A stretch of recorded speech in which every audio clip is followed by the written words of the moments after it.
Welcome back to the channel. This is Mobility Insider and I am your host, Morten Handelsbo. So the views and the test results and the conclusions that I have when I make a test are all my opinions, and they're based on my experience working in the automotive business for 35 years. And our channel is not sponsored by anyone. Today we'll be looking at this car, the Mercedes EQS SUV 450. So we'll be looking at the car and I'll explain it to you in detail.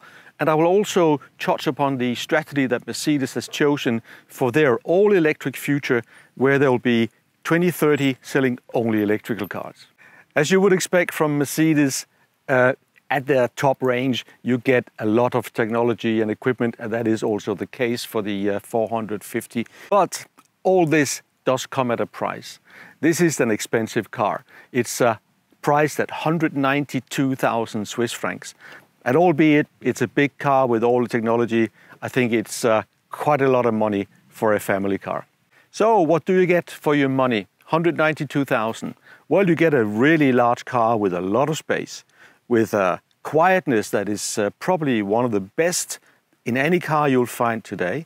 It has 360 horsepower from 2 electrical motors. And it has a large battery, 108.7 kilowatt hours, that will take you to 550 kilometers. So what else can I say about the car? Well, looking at the exterior, I think the car looks nice, but it is not one that really stands out in traffic. It even looks a little bit smaller than the car really is because of that egg-shaped design of the vehicle. The highlight when you drive this car is the quietness of it, and it is the solidity and the sovereign feeling when you drive a large car like this one, which, by the way, weighs nearly 3 tons. So let me take you through the competitive set for the EQS SUV. Actually, the first one that came out was the Tesla Model X with the gullwing doors. And that is the first last SUV, fully electrical. Then came the Audi e-tron, now called the Q8 e-tron, which I tested a few months ago, really liked it. After that came the BMW iX, also a car that I tested recently, and I really loved that car. And then the EQS came out, and soon in the luxury segment there will also be a fully electrical Range Rover. The EQS SUV is offered in 3 variants. This is the mid-range, or the base model if you want. This is 450. Then the next one is the EQS SUV 500, and then there's also the top of the range 580. They all have 4-wheel drive, they all have the large battery. And all of them you can buy with an AMG sports package if you want. So my first impression when I saw the car was one of, it is a little bit understated. It has all the nice features. Mercedes worked on the details in every part of the car, but it doesn't actually have the presence of a large SUV in this price range. If I compare it to a Range Rover or the BMW iX, they stand out in the traffic, and the EQS just doesn't. And I have an anecdote. Yesterday I asked a friend of mine, he saw the car for the first time, asked him, does he like it? And yes, he does. And then I asked, what do you think the price is? And he put the price at half the price of what the price tag actually is. And that kind of exemplifies what I mean by the understated presence of this large SUV. So whereas the design overall is understated in my opinion, there's some really nice details about the car that I would like to show you. So first of all, the headlamps, really modern and smart. Going into the diamond grille with a big Mercedes emblem that is carried over from the history and the bonnet as well. I really like the way the air intakes were made here. It makes the car look strong from the front. And I particularly like the sculptured bonnet part, which you see both from the inside and the outside when you drive the car. It's an overall, they did a lot of detail work that is high quality and makes the car look very modern.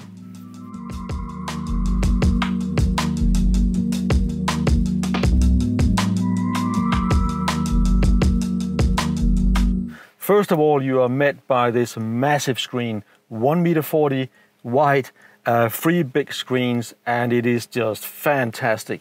It is the wow factor #1 with this car is when you look at the screen. Second, when you drive the car, you sit really well. You have good visibility. Things that I like less about it is, well, the sound system, the Burmeister sound system actually doesn't play that well. I don't understand why, but I'm not impressed by that. Second, there's some parts of the car where you have really cheap materials, and this is a high-end luxury car. You know, I don't quite understand. You can make a cup holder like this in this type of car, and what really annoys me is the controls on the steering wheel. They simply don't work well. You know, this is something not only Mercedes is struggling with, but some of the other brands too, including Range Rover, Audi and BMW. Everyone, you have to make a better job with that. Also, plastic parts that are quite hard, so the seat belts, and overall, I think Mercedes can do a better job here. The seats in the EQS are really good.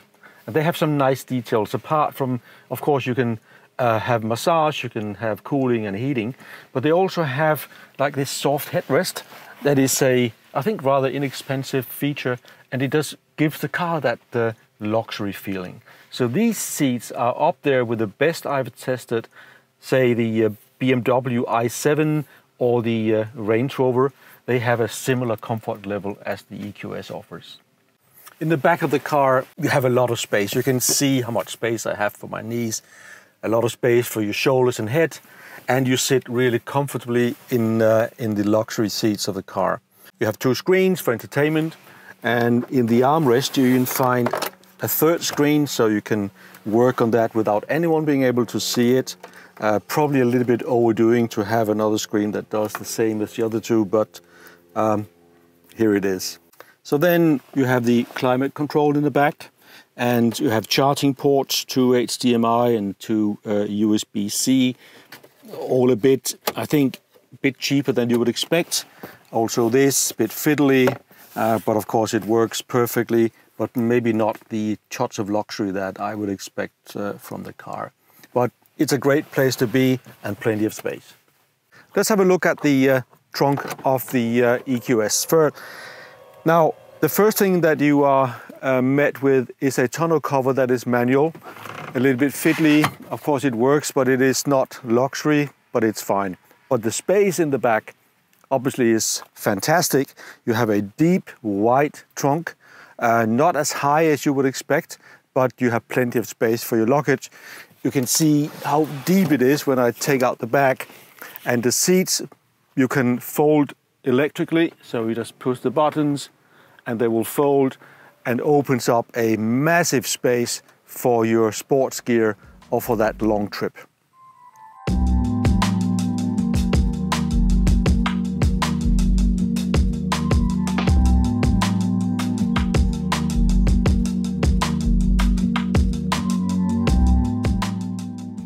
Mercedes-Benz has formulated a rather aggressive strategy in terms of going all electric. They announced that in July 2021, and the strategy basically composes of 2 steps.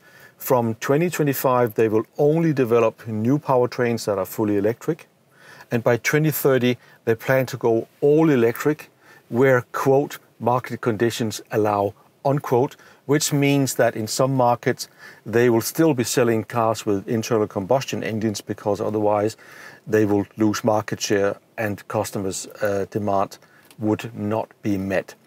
Mercedes was doing this from a position of strength. They were making solid profits, and the share price was above 70 euros. Now, 2 years later, you look at the share price and it's actually not moved really. It's even gone down a little bit. We're talking 67 euros as we speak. So I think that the financial markets are punishing Mercedes for a number of reasons. First of all, the products are coming too late. There's a lot of competition that matches Mercedes, and also the complexity they have in production. Mercedes is still having way too many products that they have to maintain and develop. And I think that's the reason why the share has not developed positively. So obviously an important part of that strategy was to bring new product to the market. And today they are doing a pretty good job, in my opinion. If you look at the lineup of fully electrical vehicles, you're going to have the smallest one, the EQA. The next up is the EQB.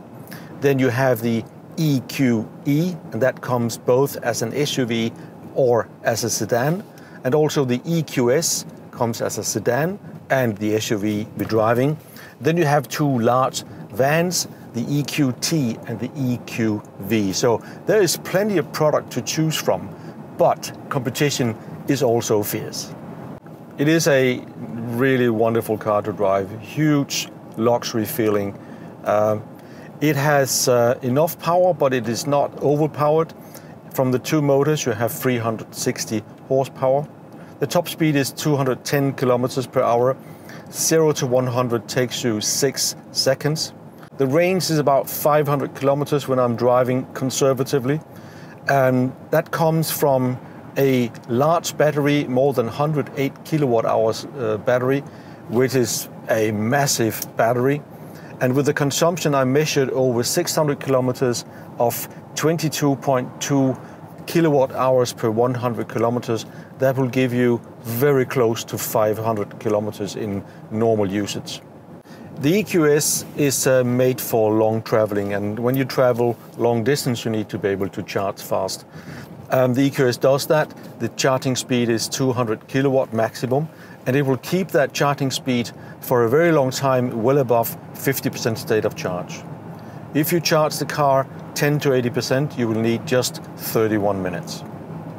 The suspension is probably to the softer side. I'm now driving in comfort mode. I can change it to sport mode. It doesn't get any harder really, but it does change the characteristics a bit. It is a very comfortable car. It's a very heavy car. It disguises the weight quite well, and it is also extremely nimble. The turning radius is much smaller than you would expect because it has the advantage of four-wheel steering. The car is really large and it offers a lot of space. Now this is the 5-seat configuration, which for my daily use would be perfect because I don't transport 7 passengers, but you can get this car with a 7-seat option. It will cost you another 2,000 Swiss francs, which is I think a fair price for that. And then you have space for 7 people in the car, which really shows you how big this car is. If there's one feature that stands out in the EQS SUV, I think it is the Hyperscreen. It is 140 centimeters, so almost the full width of the vehicle, split into 3 different screens. The big one in the middle where you have mainly navigation and the central functions, one to the right for the passengers, and the one for the driver where you see the key information that is necessary when you drive.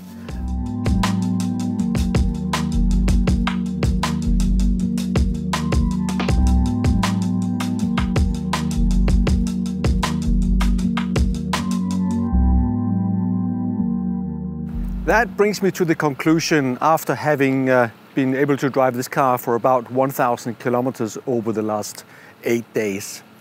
There are many reasons why you would decide to buy the Mercedes EQS SUV. The emblem, the badge, the Mercedes name, I'm sure is one main reason for many.